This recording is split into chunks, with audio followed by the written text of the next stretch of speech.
Bugünkü temamız boyunca, bugünkü temamız saklapxanalardagi paliz yegirlerinin önümlerini saklauda koyulan talaplar.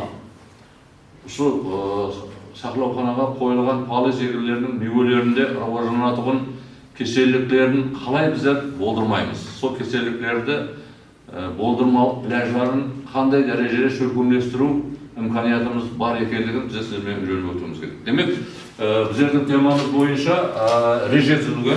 Rejede mineki paliz yegirlerinin taza türünde saklao usulları bilip almamız gerek. Sebebi ne için bizler köpçülük yegirler mineki meyve ağaçlarının alınadigan meyvelerdi saklauda ayrimlarini juda kança ilaç istesek ham taza türünde saklay almaydiganligimizni bizler öğrenip algan edik. Ayrimlari bo'ladigan bo'lsa, belgili bir жұмыстарды істеп turib, hatta 5-6 ay, 7-8 ay saqlab imkoniyatına ega. Sonuç uchun bizlar endi paliz yegirlerini yig'ib olishimiz kerak, bilib olishimiz kerak. Paliz yegirlerinde qaysi yegirler jatadi o'zi? Bizim şeriatimizda yegilaydigan kikardan qavunning sortlari, arbuzning sortlari, Halal ata babamızdan beri yegib kelgan, keyin өндіріске kirib başladı. Asqabaq, patisson деген yegib başladı hazır. Paliz yegirlerine jatadi olan. Barma öylerde patisson ko'rgansizlar mi? Juda chiroyli, mazali o'simlik bo'ladi. Ana o'sha bez turdagi yegin paliz yegirlerine jatadi bu. Ne uchun paliz yegirleri deb ataydi? Nega sabzavotlardan ayirmachilik tomonlari ne degan vaqtlarında birinchi ayirmachilik tomonlari onun morfologiyasında. Demek bizler keselliklerinin rivojlanışı qay жерде başlanadi degan vaqtlarda o'simlikning paliz yegirlerinin demek qavunning bo'ladimi, qarpızning bo'ladimi, asqabaqning, palavoqning bo'ladimi, morfologiyalik belgilerini birinchi bilib olishimiz kerak. Qani ko'z oldimizga tasavvur edin, ko'z oldimizga keltirin. Birinchi qavunning, yamasa qarpızning, yamasa asqabaqning yegib turgan a'zolarini barliq qo'ying. Mine bize so a'zolarda жүріппіз a'zoda.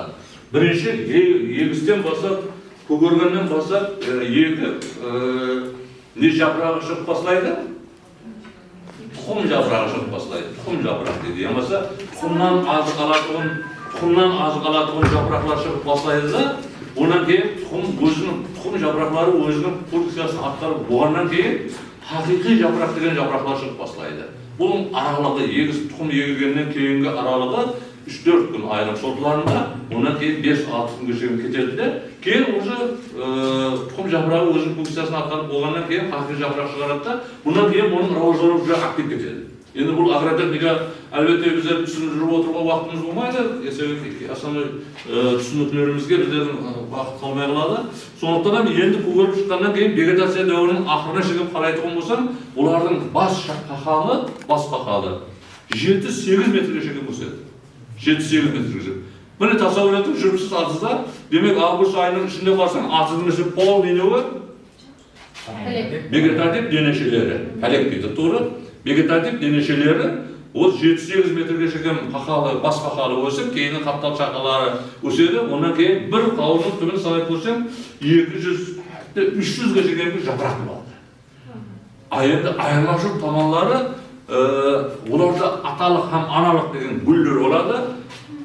Atalik gullarning soni analiklarga solishtirganda, misol 100 gulni sanasam, so'ning 5-yo'g'i, 3-yo'g'i qanday gul bo'ladi? Atalik gullarda o'tini bo'lmaydi. Demak, so'ning 3-yo'g'i yo 5-yo'g'i analik gullar bo'ladi, qolganining hammasi atalik gullar bo'ladi. Ana endi biz tasavvur qildikki, bu qavunning bunday etib rivojlanuvi, qarpızning shu darajada rivojlanuvi, asqabaq hatto 10 metr havoning temperaturasini payqaydi. Endi bu soncha japroqlar neni quvlandirgandan keyin, suvni quvlandirgandan keyin, demak suvning belgili miqdori qalaklarning arasida ne bo'lib qoladi? Joylashib qoladi. Ondan qolaverdi, to'proqning ustungi havoti ham biroz g'al darajasida bo'ladi. Tamir sistemasidan so'rab, bu bizga ne uchun kerak? Hozirgi ta'limimizga qanday qatnashishi bor buning? Keseklikning rivojlanib ketadi. Eng bizga ta'limimizga qatnasi bizlarning tekrori bosh dushmanimiz nima? Keselliklar. Ana shu keselliklarni qo'zg'atuvchilar yig'iladi, tam shu yerga to'planadi. Boshqa joylarga kelib to'planaveradi.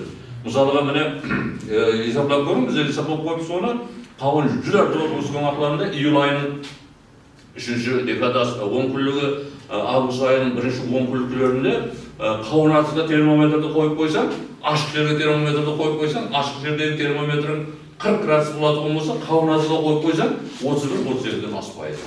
Енді бізге ең керегі кешенді қозғатушы микроорганизмдердің рывождануы үшін ең керегі бұл не? Ауаның салыстырмалы ылғалдылығы. Демек, басты күресіміз атыздан басталып еді. Екінші күресіміз жаңағы кешенді қозғатушыларды рывождандырмау үшін алып барған күресіміз сахнабананың өзінде әмелге асырылып жатыр еді. Үшінші етапы, демек, бұның пайда болғандарын тері бар, әммесінде пайда бола бермейді. Белгілі бір түрлерінде сен азықты көрген уақытында аржасқа жол қойып, елеп сыртқы белгілері пайда болмаған түйнектерді ішке кіргізіп алсаң, онда сенде сүт түйнектердің рывождануындағы белгілер, сыртқы белгілер не пайда болады? Көрініс пайда болады. Көрініс пайда болады. Әне сен оларды бірінші қолданатын ұсылын сен іләжді неге асырасаң, әмелге асырасаң. Иә, ал біздің қолымызда фунгицидтер бар ғой, фунгицидтердің әммесін істете берсек болмайды ма? Бактерицидтеріміз бар. Қауынның пайда болған болса, сол қауынның мынауысының әммесіне дәріні сеуіп шықсақ болмайды ма? Механикалық, техникалық, һәм генетикалық деп көреміз. Яғни агротехникалық іләждің механикалық түрін қалай түсіндіреді? Қолменен теріп алады. Мына қауындардан пайда болғанлардың мынадайда пайда болған қолмен теріп алдың ба? Міне қолмен теріп алдың агротехникалық іләжді өзің білмеген алда өткердің. Себебі химияны қолдануға болмайды, химияны қолданғанымызбен міне үстіне себеріміз, ал оның тикарлы бөлігі ішінде тұр. Бұл сыртқа тарқату үшін шығарғаны. Бұл сыртқа тарқату үшін шығарған споралары, бұлар сыртқы нақылай бақыларға шырамылығы не болады? Жоғары болады. Зиянды биологиялық денелерге кері тәсір ететін химиялық элементтер тамырлардың бірікпелерін не деді? Зәһәр деді. Зәһәр деді. Механикалық күрестерін қолдану арқылы біздер нелер екенбіз? Бұлардың кеселіктер пайда болған, сыртқы патологиялық белгілер пайда болғандарын шығарып тастай берер екенбіз. Міне таза түріндегі сақтауда әмелді қолданды. Ал енді қайта істеуде, қақ істеуде, болмаса бүгін қақ істеуді кеше басқа нелерден қақ істеуді үйреттік, қауын қағын істеуді үйреттім оны. Енді қауын варенесін, қауын соғын, палежегілері соғын, қарбыздың соғын істейді. Асқабақтың варенесін істейді, қауынның варенесін істейді. Әлі осы ләжді бұған қарсы күрес оны әмелге асырды біздер біліп алайық. Демек қалай әмелге асады бұл дегенде аяғы ләжді және қайырдан бастаймыз біздер? Азыздан бастаймыз. Әлі сол азыздан бастап, оның үшін бірінші сортты таңдаймыз. Демек сорт не үшін сортты таңдаймыз? Демек физиологиялық процесс сол жеткізген сортты таңдап аламызда, міне сары бешек, қотыр бешек, басқа бешек аламызда, біздер енді қайта істеуге ақырды қайта кейін біздердің ең көп мақсат қана қолданатын іләжіміз не ол? Қайнату. Міне су өзінде 80%, 90% суы бар. Мысалға біздер қауынның құрамындағы азыттық затлардың санын бұзбасақ болды. Біздердің қауларымыздың құрамындағы азыттық затлардың ең жоғары көрсеткіштері бұл қан. 3% болады қауыннан. Қауынның құрамында 95%. 80-85%. Айтып қауқасына ойыңызға түспейді. Қазір бір ойлап тұрып айтым, ол мына қауын зор екен. Мына қауын дым, мына мазар емес қой. Оны қызықпадыңыз, ә? Демек, қауынның бірінші көбірек жетіген қауынның құрамындағы қанттың удары, егер біздің шариғатымызда, Қарақалпақстан шариғатында 15-20%-ке шейін болса, жүдір жақсы мазалы қауын түйнегі болады. Біздер мақтанып жүреміз ғой, біздің қауындарымыз Батырхан несіне барған мазалығы бойынша ең сіңімді сол қазанға салып, не қыламыз оны? Қайнатамыз. Міне сол қайнатқан уақыттарында оның құрамындағы суды шығарып жібереміз, судың біразын шығарып жібереміз де, біздер қою қағынан не қыламыз оны алып келеміз. Әне сол қауын қағын істегенде, қауынның варенесін істегенде, біздер технологияны бұзбауымыз керек. Технологияны бұзсақ, және не ахуалға алып келеміз? Мысалға міне көрсетіп қойыпсыз сіздер қауынды қайнату үшін мынадай жалында 1 saat 20 minut kaynatу керек. Болмаса 2 saat kaynatу керек деп қойсын. Ал оны 5 saat kaynatсақ не болады? Болмаса yarım saat kaynatсақ не болады? Yarım saat kaynatсақ, демек ондағы судың мұқтарын бізге керек дәрежесінде шығарып жібере алмаған боламыз. Bir, екінші, оның құрамындағы кешегі қозғалтушы микроденешелерді толық өлтірмеген боламыз. Бізде 5 saat, болмаса 3 saat kaynatсақ не ахуал болады бізде? Оның құрамындағы судың мұқтарын көбірек шіру процесі онда көбірек әмелге асады. Енді бәрібір ол жерде микроорганизмдер 100% жоғалта алмайсаң, не қыласың оны? Белгілі санын азайтуы мүмкін, бірақ бәрібір рауаждануын давам ете алады. Міне, сен стандарт дәрежесіне келтіріп, түріне қарап беріп отырсаң, қауынның тағы, адесі, вареньесі, демек түріне қарап тұрып, мына сорттікі қоңыр қызғыш болу керек. Оның қоюлық дәрежесі қасықты айландырғанда, қасыққа күшкісу керек деген жерлеріңіз бар сіздердің айтқан. Сіз айттыңыз, оны мен білмеймін оны. Мен сіздерден естігенді айтып. Демек, сондан кейін барып тұрып, біздер оны банкілерге еліп тастаймыз, бастырып тастаймыз. Банкілерге бастыру үшін қандай ілаж қыламыз? Банкінің жуаларындағы микроденешелерін, кешегі қозғалтушы микроденешелерді өлтіреміз. Оның үшін жақсырақ жуамыз, антисептиктерді қосқан. Құр суменен жумаймыз, антисептиктер бар. Сондан кейін оны не қыламыз біздер? Жақсылап тұрып банкінің жуып аламыз. Қызым, қол көтер жұмай. Парлаймыз. Парлағанымыздан кейін микроорганизмдердің қамбесін не қыламыз оны? Өлтіреміз. Соған қатынасатуын закрываться деймін. Соны сондай ләж істейміз. Оған істенеді ол барып қасық тамақтарымыздан тап сондай ләж істейміз де. Үстіне көрпеше басып қоямыз. Банкілерімізді апарып, дізіп қоя береміз. Дізіп қойып, әйтеуір жайға қоя берсек бола ма? Сұқып жайға қойсақ. Өздерімізге айтқан жайға қоя берсек бола ма? Болмайды, неге?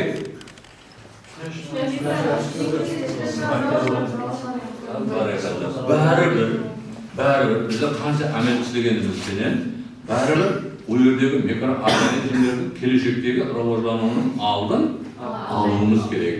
Демек, ол жерде, мысалға мінеге, біздер қалеген жерге, ауа температурасы жоғары көтерілетін жерге апарып қой жібергеніміз білен, банкымыз 10 күннен кейін қандай ақыл болады? Қандай болады. Емаса, ауаның температурасы салқында тұрсын, ашып кетеді ғой деп тұрып, салқынға барып, -2 градусқа апарып қойсақ не болады? Және қамсада қалады. Неге? Кристалға айланып банкінің диоларын жарып жіберді ме? Жарып жіберді. Анада ше, ыстыға қойсақ. Біздер бұл әмелде толық орнауымыз керек болады. Мінекей, көрсетілген әмеллерді толық орнасақ, атыздан бастап, сақлықанамыздан бастап. Біздер неге ерсеміз? Біз қазақ тілінде сақлап атырған түйнекілерде мынадай кеселіктердің рауажданбауына, сондай мына банкілеріміздің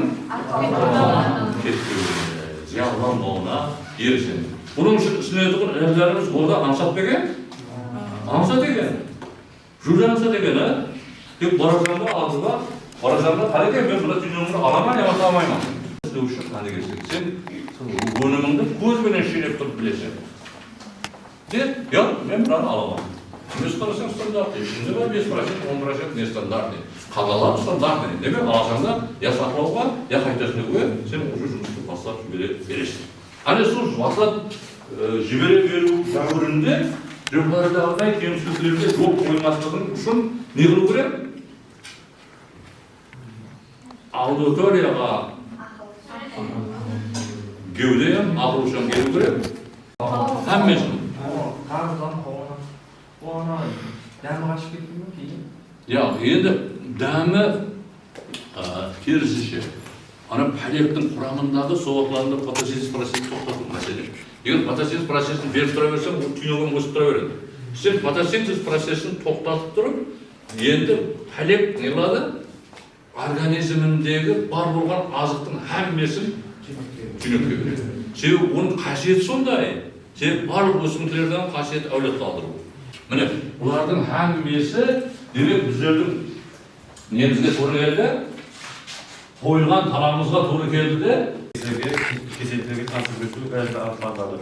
Һәм ол толық бізге жетістік түскеннен кейін оны қайта істеу, яки оны сақлауға жіберіледі. Сақлауға оған температура ең басты болады, оны мұздатып сақламау, яки оның ыстылығын сақлап қалу, яғни 1-5 градус аралығында. Мұздап кетсе, ода тоңдау процесі жүз береді, ысып кетсе, ода шіру процесі. Қайта пісіруде оған тура су беру керек болады, яғни оны пісіруде, қайнатуда, яки кептіруде өзінің мәлім температурасы әмелге асырылады. Кептіруде болса, оған тура формада сіле беру, кесу, өз қатында, яки құяшылығында, яки арналды үскіне аппараттарда кептіріледі. Ал оға варенье, яки жем, қабиқы даярлауда ол кесіледі, яки туралады, қабына ажыратылып, оған мәлім мұқтада пісіріліп, сіле беріледі. Азыларды атызда жүктеместіру лазым болады. Кейін оларды сақлауға әлегін әлетілғаннан кейін 10-15 күн атызда қойылады, яғни онда патологиялық белгілері көріну мақсатында. Одан кейін өнімдерді сақлауға кіргізсек болады. Сақлауда әсіліп ол жерде физикалық, химиялық препаратлар жәрдемінде дезинфекция жұмыстары алып барылады. Яғни физикалықта ыстық суменен жуылады, химиялықта олар хауа жәрдемінде склад сақлауға дезинфекцияланады. 1 градустан 5 градусқа дейін қойылады. Егер 1 градусқа төмендеп кетсе, яғни ол жерде тоңлау болады, яғни ода клетка құрамындағы судың кристаллық айлан клетка қабының жарылуы есептелінеді. Ал егер ол 7 градустан жоғары болып кетсе, ол жерде ыдырау, яғни шіру процесі әмелге процесі жүз береді. Дезинфекциялау қауым сақталмасында. Сөйтіп қауымды әкеліп қойғаннан кейін олар этилен газы бөліп шығарады, шірелі қанды иіс болады, шыбын шіркелері тартады. Сол шыбын шіркелерге қарсы күрес дәрілері бар ма? Болғанда да ол қауымға тәсір етуі мүмкін бе? Енді мысалға біздер келістік, не үшін ауаның температурасы плюс 1 градустан 7 градусқа шейін болу керек еді. Соны есеп алдым ма? Ауаның ылғалдылығы 70-80% аралығында болу керек еді. Ана сол сіз айтып отырған енді сіз шыбын шіркей десеңіз ұят болады, жәніліктер деп сөйлеу керек.